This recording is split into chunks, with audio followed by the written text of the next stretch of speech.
All right, we're gonna keep this like a 8-foot free zone so that the speaker can remove their mask. Is that all right with everybody up here? Thank you.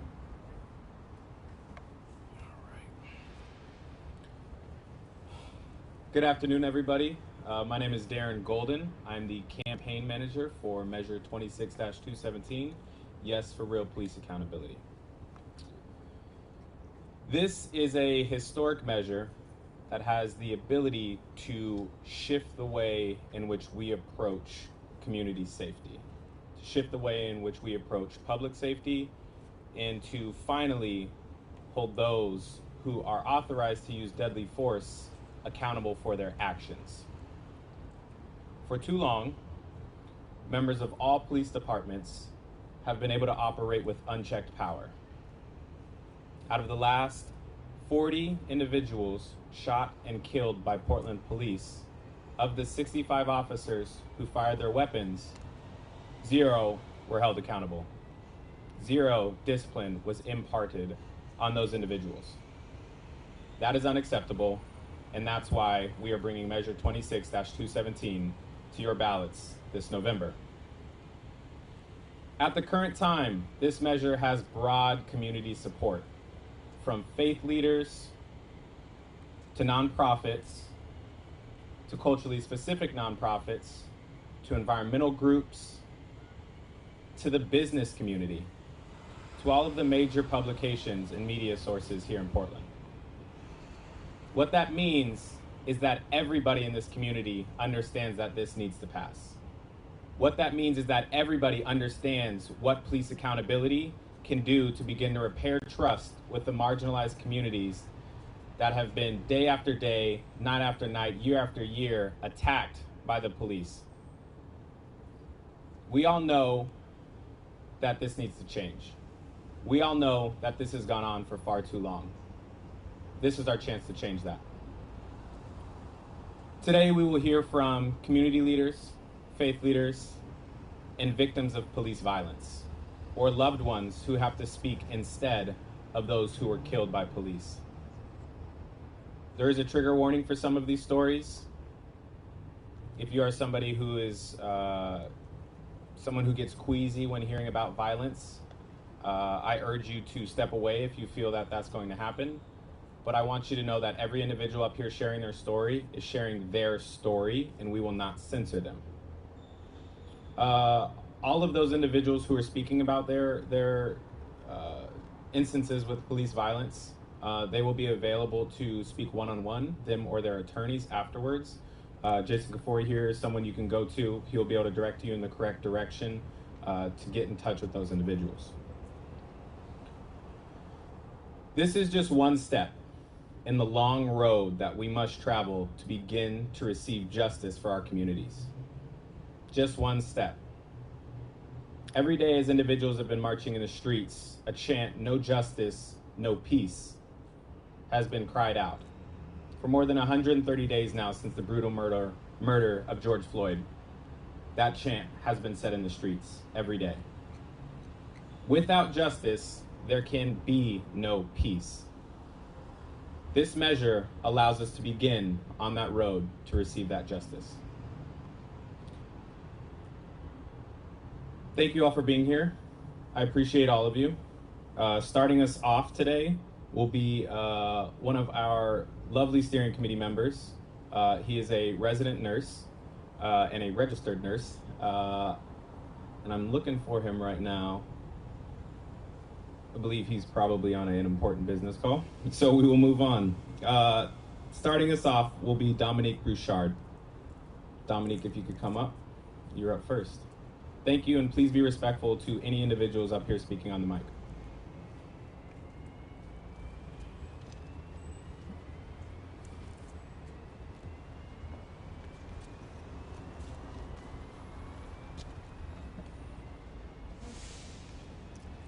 Hello. I am here to speak today about my experience. Several months ago, I was out protesting. While I was trying to leave the area, I was shot by rubber bullets in my leg. Shortly after that, officer jumped out and body slammed me, resulting in a broken wrist. I am still recovering from my surgery. I now have screws in my wrists and a metal plate. And I support this measure because I believe it's a step in the right direction for justice and police accountability. And I just want to remind everyone that silence is violence and Black Lives Matter. Thank you.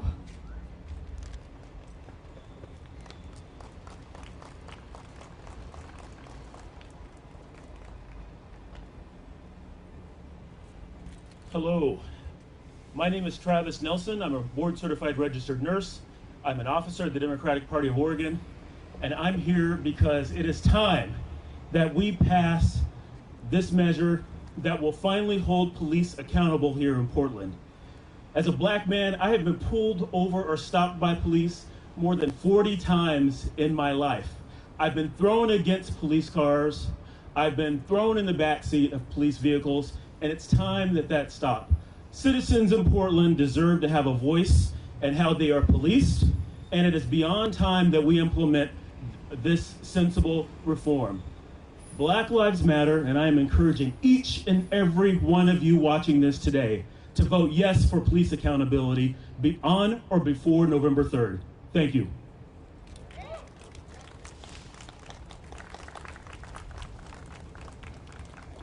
Next up will be Dr. Reverend Leroy Haynes.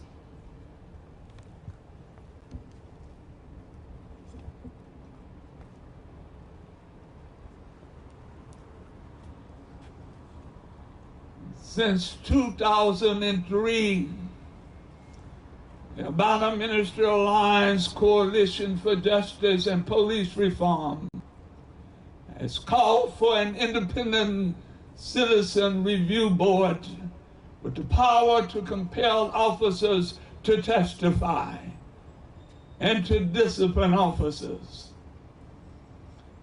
Kendra James in 2003, an unarmed black woman was killed by the Portland police officer, innocent of any crime, shot through the window of her own car. Following her, we have James Chassie beaten to death by Portland police officers. Aaron Campbell shot in the back with his hands up. Pete Otis shot down several times in his car. We've had our George Floyds.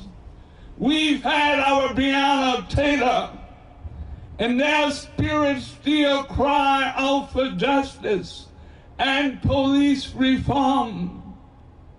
We are in a historical moment, a defining moment in the city of Portland. This moment will decide the future, whether we're going to have transformative change in our city, on whether we're going to create a model for our city and for the nation.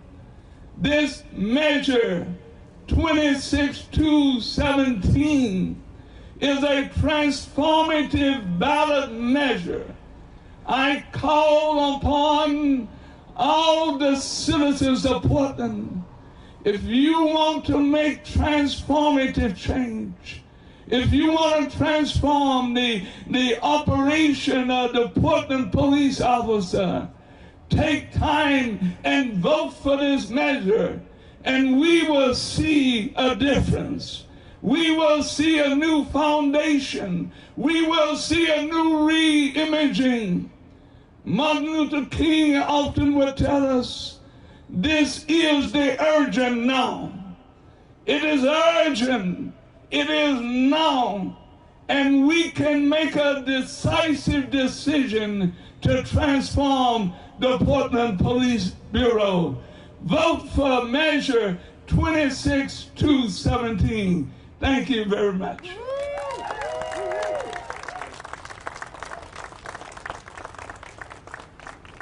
Thank you, Dr. Haynes. Next up, we'll have Reverend Dr. Mark Knudsen.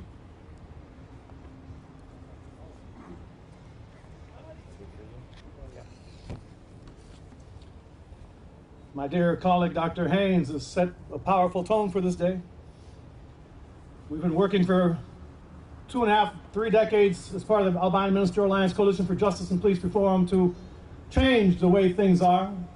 Many in this circle today have been working to overcome white supremacy and systemic racism amongst which many of our institutions are built through their lifetimes. This is a profoundly moral and spiritual issue of our day, to end the violence, especially that perpetrated by those who are called to protect and serve. For me, it's also a very personal issue. I have a very diverse congregation. Oh, you have story after story of people who've been pulled over for no reason at all.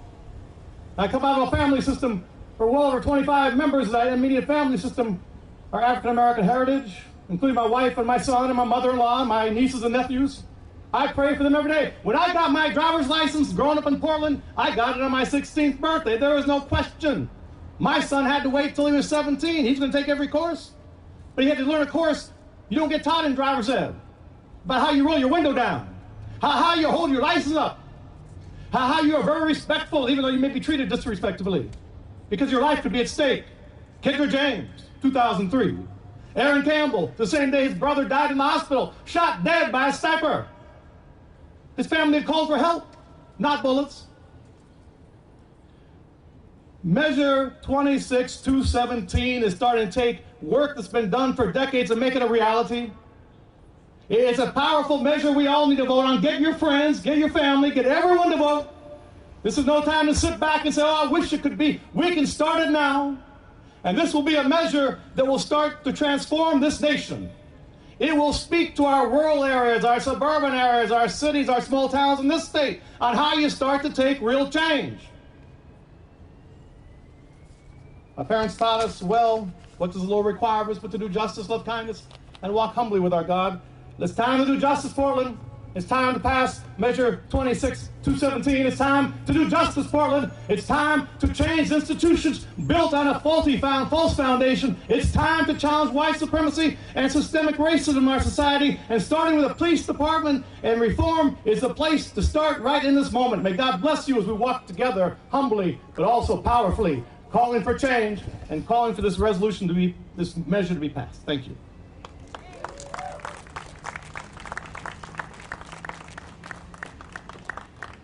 Next up, we'll have Tyshawn Ford.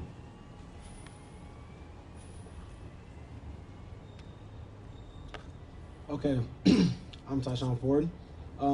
I was born and raised in Portland, Oregon, but I organize currently out of Eugene.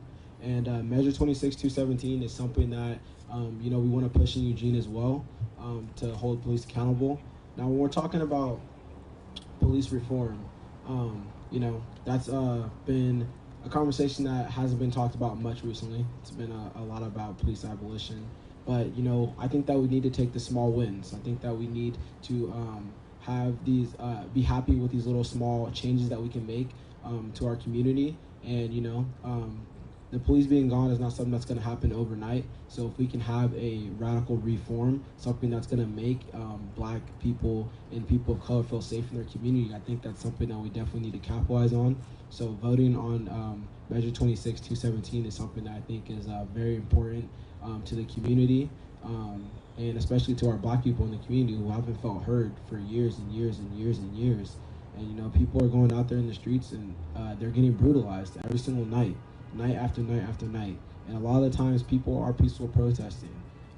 So if we can hold the police accountable and make sure that the ones that are committing these horrendous crimes to the Black community are not people that we have having so much power in our community, it'll benefit everybody. It won't just benefit Black people, you know what I mean?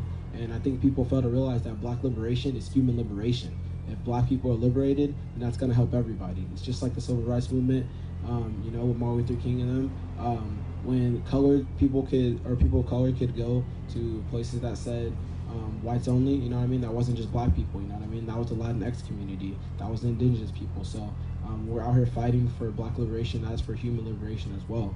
And as a young 20-year-old, being an activist, going from city to city, you know, I don't feel safe by the police. I've never felt safe by the police, and it mainly because I feel like the police can do anything they want to me. So if we can hold the police accountable for their actions and make sure that all of our people are feeling safe, and we can push this model in various other places. Like, this is something that needs to happen nationwide. This is a national crisis that we are in, and this is a national movement. So if we can push this all over the country and let Portland be the pioneer and the first to do it, then I think that we will see heavy success in this movement. Thank you. Great.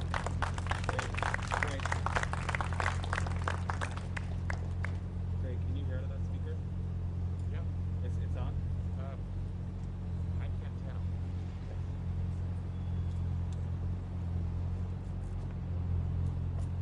Next up, we'll have Elijah Warren. Oh, all right. Elijah Warren will not be here.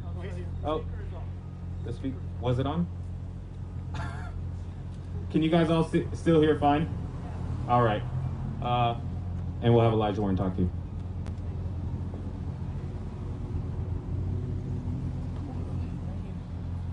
Hi, my name is Elijah Warren, and this is my son, Jalen Warren. On the 109th of protesting, September 5th, my son and myself, our dog and his friend were tear gassed inside of our house. After the tear gassing, I went outside to figure out what was going on, and I found a police officer to talk to. He actually was listening to me, to my concerns, when a second police officer brutally struck me on the right side of my face, and I instantly began bleeding from the side of my ear. After he hit me, I asked for his card, but all the police officers that were around him shielded him away and got him from the area.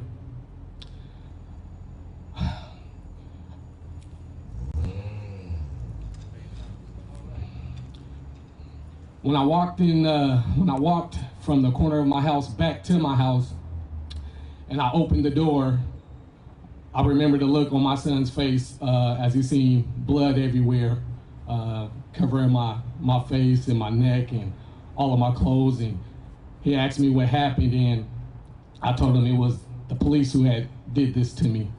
And it traumatized myself and it traumatized my son. I went to the hospital because I received a concussion and it required stitches to close the wound. This is why we have to pass Measure 26-217 so we can hold the police accountable. And when I leave here, I'm actually dropping my ballot off. So for those who are watching, please vote yes on Measure 26-217.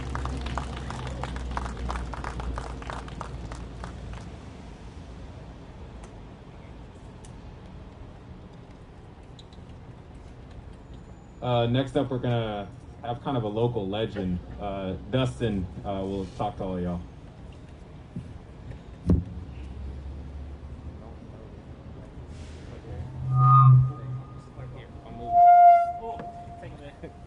That's not my fault.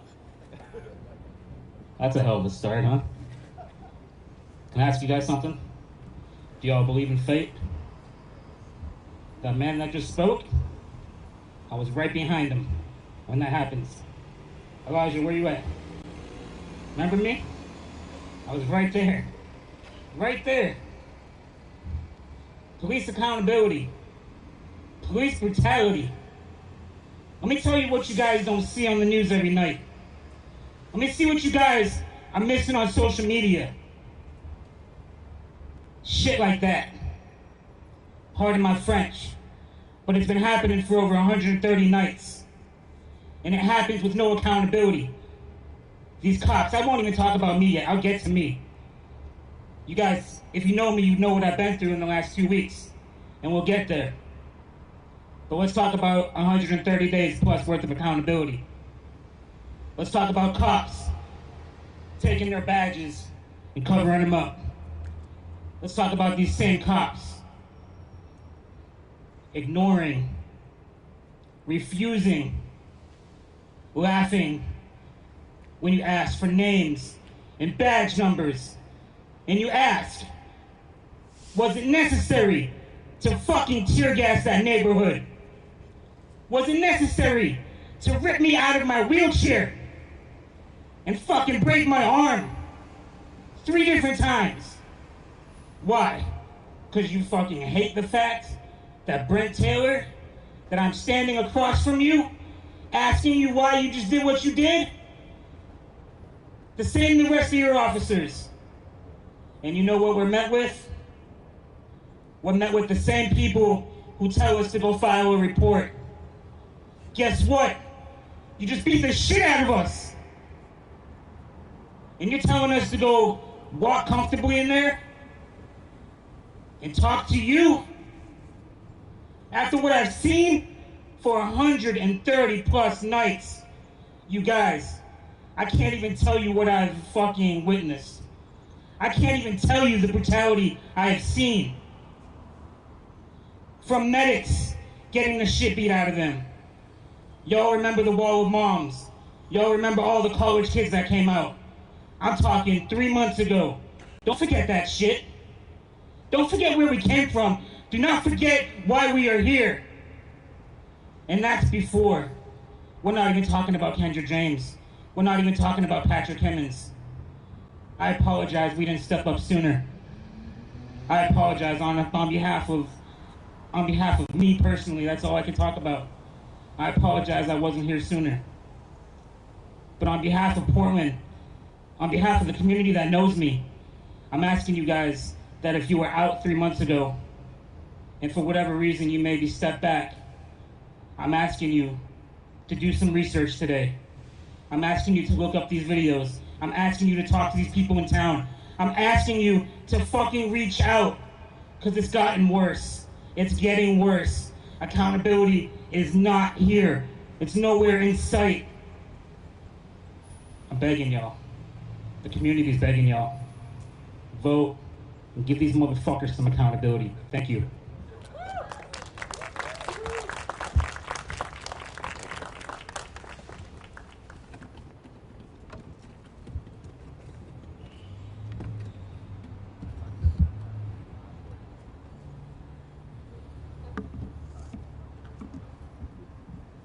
Thank you again, Dustin.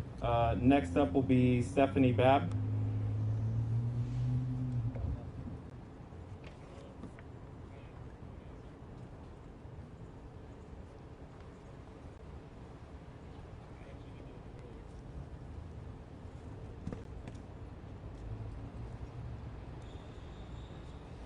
Hi, my name is Stephanie Babb. I'm actually from Eugene, and I'm hoping that this will provide our city an example for what we need to do around the state, and that's why I'm here.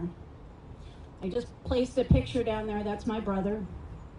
And in 2015, he's a retired captain, Army veteran, and he was on 130% disability for PTSD and TBI. He was on the phone with his VA therapist, who then called police to do a well check. Because he was a veteran, they responded with SWAT. They put snipers on his neighbors' roofs, and they brought in an armored vehicle called a Bearcat. He was dead in 45 minutes in his own doorway. So I'm here, I represent not only my brother, but Pacific Northwest Family Circle. These faces down here are all the faces of our loved ones that have been killed by police. We stand together. That makes us strong. We stand for accountability. Thank you.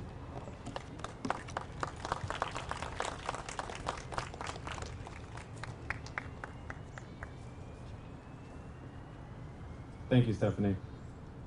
Next up, we'll have Jason Renault.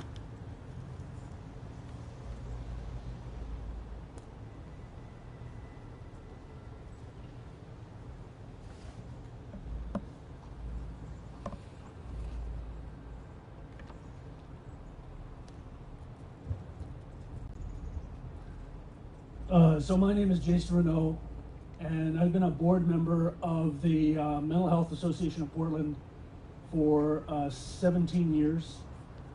And part of the work of that organization, because we are often the people the police beat, has been police accountability. We came very hard at the case of James Jassy, an innocent man with schizophrenia who was brutally beaten to death by 3 bully cops from the Portland Police Bureau. This is quite a while ago. This is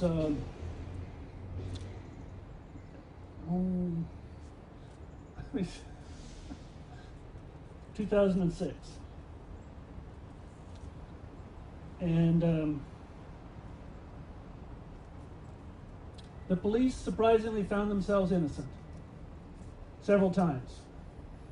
The Independent Police Review Board, they couldn't do anything. The district attorney failed to prosecute, failed to file charges. The state attorney general ignored it, even though it was front cover news for years by the time the case was closed. The state certification board, the board that holds the paperwork that allows a law officer their monopoly on violence, did nothing. But really most frustrating was that the city council, that we found that even after they paid out a record sum in a civil suit to the family, they could do nothing. What we discovered, and this was a while ago, by the time we got to the point where the city had really thrown up its hands, 2012 or 2013, that after years of stalling on their part, we discovered that the city council had been emasculated by the police union, by the city attorney's office, by the city risk management office, and mostly by prior administrations.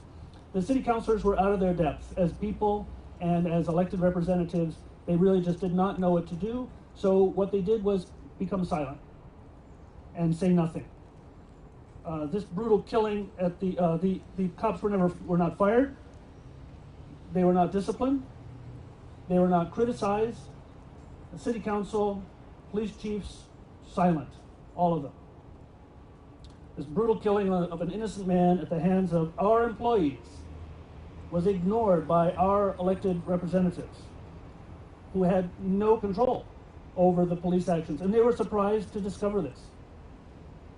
They'd been sold out by their predecessors years before in union negotiations. So you think this tear gas business is new? No. The truth is closer that our cops have been unmanaged and unmanageable for decades. And that changes with the passage of 26-217. And I urge your vote yes. Accountability brings credibility, and only with that credibility can police officers claim any honor. I'm not anti-cop. The people I represent need cops because the state legislature and the public health department have abandoned them to jails and drugs and the streets. So I'm not anti-cop. But if they want to keep their jobs, they need to be both manageable and managed. And that starts with being accountable, and so that starts with 26-217. Thank you.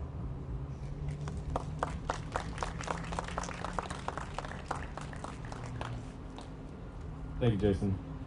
Before we close, I would like to let all members of the press know that steering committee members, as well as a couple of attorneys and myself, will be standing by afterwards to answer any questions you have.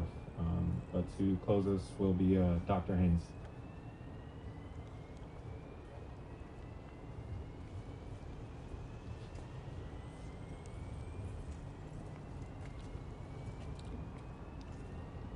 History is watching us today. History is watching the city of Portland. The world is watching the city of Portland. The nation is watching the city of Portland. And we can say to the city and to the nation and to the world that we're about the business of transformative change.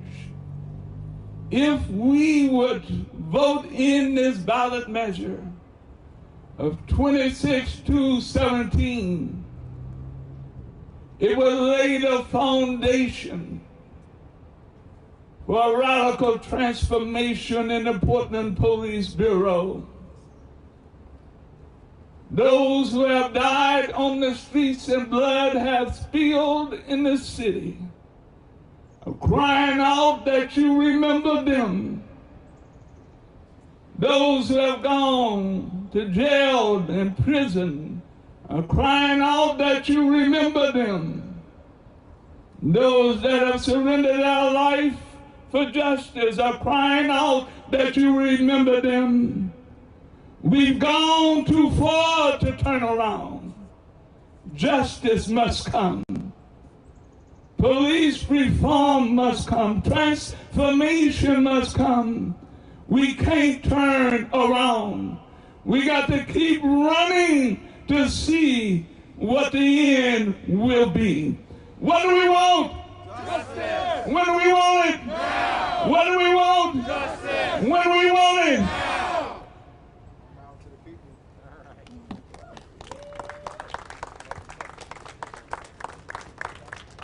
Thank you, everybody, for coming out.